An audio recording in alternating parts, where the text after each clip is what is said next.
मैं हूं सैयद जीशान, आप देख रहे हैं सत्य आज तक। नजर डालते हैं आज की कुछ अहम खबरों पर। आप सोचिए अध्यक्ष महोदय, एक ऐसा शहर जो एक 5 लाख रुपए का काम नहीं कर सकता, वहां पे सीसीटीवी नेटवर्क लगाया गया। हम स्वागत करते हैं, मैं ही पाठ पुरावा कर रहा था।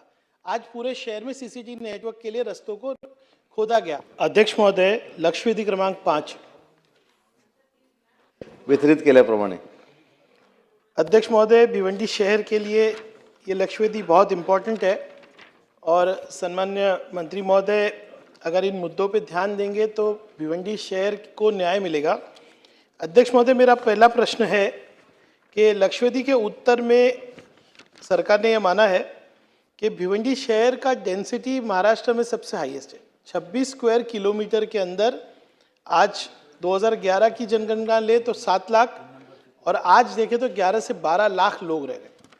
मैंने इस लक्षवेधी के माध्यम से ये आपको बताने की कोशिश की कि हाई डेंसिटी होने की वजह से यहाँ पर जो आप क्लस्टर रीडेवलपमेंट का एक यूनिफॉर्म पॉलिसी आपने बनाई है, अर्बन रिन्यूअल स्कीम, आपने कहा है कि जहाँ पर हाई डेंसिटी है 4000 स्क्वायर मीटर और जहाँ पे लो डेंसिटी है 10,000 स्क्वायर मीटर। अध्यक्ष महोदय, मैं आपके माध्यम से डिमांड करना चाहूँगा कि क्योंकि हमारे क्षेत्र में एक भी क्लस्टर का सबमिशन नहीं हुआ है, ये क्लस्टर का जो एरिया है 4000 से 2000 किया जाए। और मेरे पास स्ट्रॉन्ग इसके लिए रीज़न है। आप डेंसिटी देखो, 26 स्क्वायर किलोमीटर में 11 से 12 लाख लोग। और अगर आप ये नहीं कहते तो आपने इतना बड़ा उत्तर दिया है कि यहाँ पे 30 से 40 साल पुरानी इमारत है, यहाँ पर 1 FSI से ज़्यादा कंजम्पशन हो गया है, आज वहाँ पे नागरिक सुविधा की हालत बहुत ख़राब है। मतलब आप मुझसे पूछेंगे तो आज हम ट्रांसफार्मर की जगह नहीं दे पा रहे, रस्तों पे ट्रांसफार्मर है, वहाँ पे सॉलिड वेस्ट मैनेजमेंट का कोई इंतज़ाम नहीं है। मेरा पहला प्रश्न है, क्या सरकार इसके लिए एक स्टडी ग्रुप बना के भिवंडी शहर के लिए 2000 करेगी क्या? दूसरा मेरा प्रश्न है अध्यक्ष महोदय, आपने यहाँ पे प्रधानमंत्री आवास योजना के बारे में उत्तर दिया। प्रधानमंत्री आवास योजना का सबसे फेल्ड प्रकल्प भिवंडी में, और वो फेल क्यों हुआ?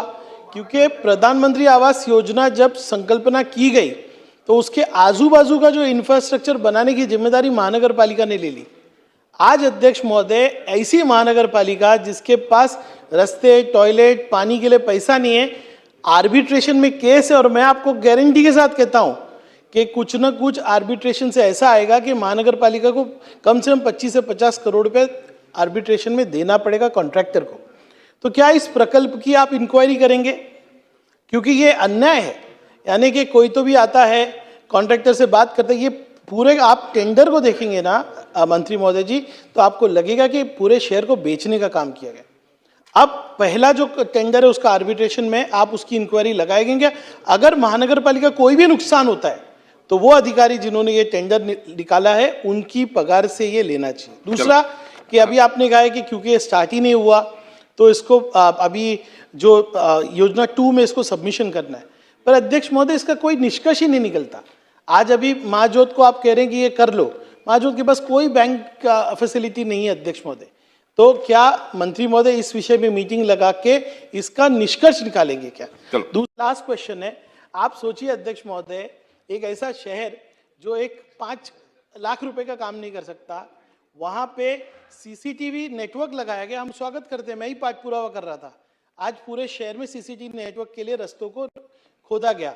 शासन की तरफ से 5 साल पाठ पुरावा करके 100-150 करोड़ रुपया मैंने रोड के लिए लाया। आज सारे रोड ट्रेंच किए गए और ट्रेंचिंग करते वक्त महानगर पालिका की कोई मान्यता भी ली नहीं गई।